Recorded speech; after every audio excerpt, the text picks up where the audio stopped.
Sometimes a movie just has to make up its mind what kind of movie it wants to be.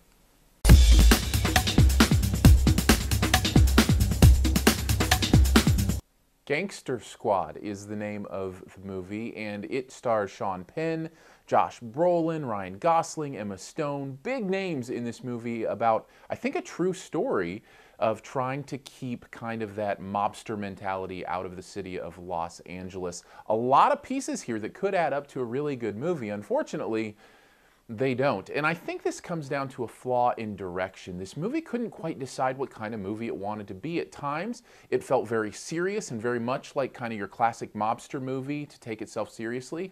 And other times, it just felt like a parody almost. Kind of the over-the-top characterizations. Sean Penn, I should also mention in this, the character that he plays is so over-the-top and crazy, and I think deliberately so, that it just kind of undermines a lot of what is going on here. And the same can be said for these other characters. It's almost as if you can't decide whether it's a Saturday Night Live skit or whether it's Goodfellas. It's really this weird kind of combination, and it keeps you kind of off your foundation and confused as to exactly what you're looking at. Now, I should mention the performances.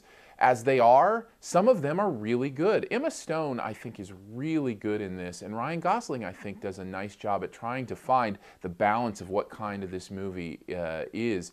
James Brolin, I think, is adequate. Sean Penn, as I mentioned, is way over the top, and I think that's the problem as it continues to needle back and forth, is that even these actors aren't quite matching up with the movie they're in. It's like one of them feels like they're in the mobster movie, and the other one feels like they're in the parody, and I just overall had a really tough time staying engaged in a movie that can't even find itself and feels like it has such a split personality.